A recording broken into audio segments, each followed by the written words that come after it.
কবরের মধ্যে কিছু কিছু ব্যক্তির লাশ ফেরেশতারা খুঁজে পাবেন না। ফেরেশতারা কবরে আসবেন, আসার পরে দেখবেন যে কিছুক্ষণ আগে যে মাইয়াতকে দাফন করা হলো সে মাইয়াতের লাশ কবরের মধ্যে খুঁজে পাচ্ছেন না। আল্লাহ রাসূল সাল্লাল্লাহু আলাইহি সাল্লাম বলেন, বুখারীর বর্ণনায় আসছে যে মাইয়াতকে যখন দাফন করে আত্মীয় স্বজনরা চলে যায়, 40 কদম দূরে যাওয়ার পরেই তার কবরে ফেরেশতার আগমন হয়। দুইজন ফেরেশতা তার কবরে আসে। বুখারীর এক বর্ণনায় আসছে, আল্লাহ রাসূল সাল্লাল্লাহু আলাইহি সাল্লাম বলেন, আব্দু ইদা বুদিয়া ফি কবরিহি, যখন কোন বান্দাকে কবরের জগতে রাখা হয় তখন ওই বান্দাকে কবরে রেখে তার আত্মীয় স্বজন পাড়া প্রতিবেশীরা যখন চলে যায়, জুতার আওয়াজ এখনো শোনা যাচ্ছে কবর থেকে, তখনও ওই ফেরেশতারা তার কবরের মধ্যে উপস্থিত হয়ে যায়। ঠিক তখনই যখন কবরের মধ্যে ফেরেশতারা উপস্থিত হয়ে যায়, উপস্থিত হওয়ার পরে কিছু কিছু কবরে এসে দেখবেন যে কবরের মধ্যে লাশ খুঁজে পাওয়া যাচ্ছে না। ফেরেশতারা ডাক দিয়ে বলবেন, কি ব্যাপার?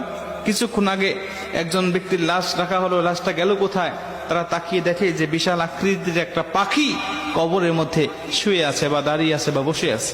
পাখিকে উদ্দেশ্য করে ফেরেশতারা ডাক দিয়ে বলেন, পাখি, একটু আগে অমুকের সন্তান অমুক নামে একটা মাইয়াতকে এই কবরে রেখে গিয়েছে, ফুলান ইবনে ফুলান, অমুকের সন্তান অমুক এই কবরের মধ্যে শায়িত করা হয়েছে, সেই লাশটি গেল কোথায়? তুমি কি দেখেছো? পাখিটি ডাক দিয়ে বলবেন, হ্যাঁ আমি দেখেছি। কোথায়?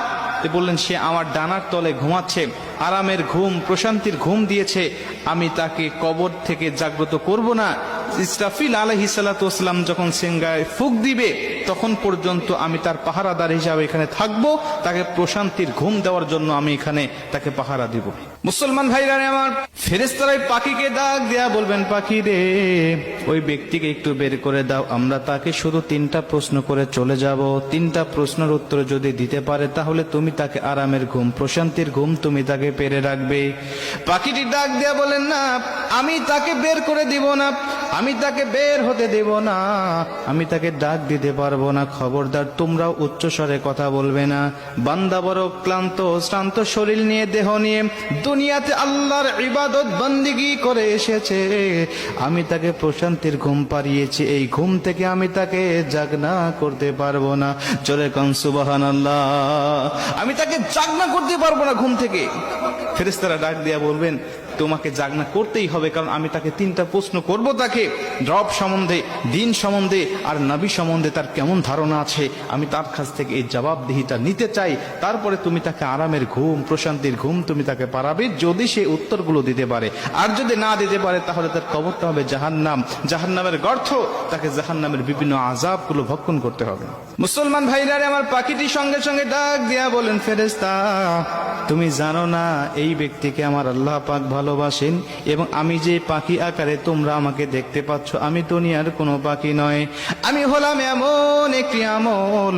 দুনিয়ার জমিনে বান্দা যত কোরআন তেলাওয়াত করেছে, দুনিয়ার জমিনে নামাজের মধ্যে বান্দা কোরআন তেলাওয়াত করেছে, দুনিয়ার জমিনে বান্দা আল্লাহর জিকির করেছে, দুনিয়ার জমিনে তাহাজ্জুদে আমাকে তেলাওয়াত করেছে, দুনিয়ার জমিনে বান্দা সর্বসময় আমার তেলাওয়াত করেছে, ঈশার নামাজের পরে বান্দা আমার সূরা মুলুক তেলাওয়াত করেছে, ফজরের নামাজের পরে বান্দা আমার সূরা ইয়াসিন তেলাওয়াত করেছে, মাগরিবের নামাজের পরে আমার সূরা ওয়াকিয়া তেলাওয়াত করেছে।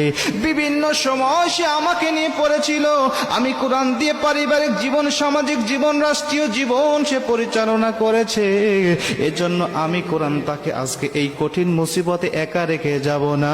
আমি এসেছি তাকে পাহারা দেওয়ার জন্য, কবরে, মিজানে, হাসরে ফুলসিরাত পার করাইয়া বান্দাকে জান্নাত দেওয়ার আগ পর্যন্ত আমি তার পিছন থেকে সরব না। জোরে কোন সুবহানাল্লাহ। আমি তার পিছন থেকে যাব না, আমি কঠিন মুসিবতে তাকে একা ফেলে রেখে যাব না। তুমি চলে যাও, তার কাছ থেকে তোমার উত্তর নিতে হবে না। তিনি ডাক দিয়া বলবেন, না, উত্তর দিতেই হবে, বের করে দাও। বলছেন, তোমার যদি সাধ্য থাকে তাহলে তুমি আমার ডানার তল থেকে তাকে বের করে নাও। ফেরেশতারা তার ডানার তলে খুঁজবেন, তন্ন তন্ন করে খুঁজবেন। হাদিস শরীফের মধ্যে আসছে, কিন্তু লাশটি খুঁজে পাবেন না তারা।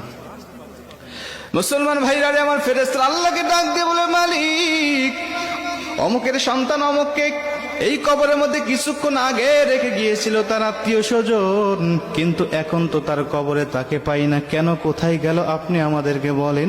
আমার আল্লাহ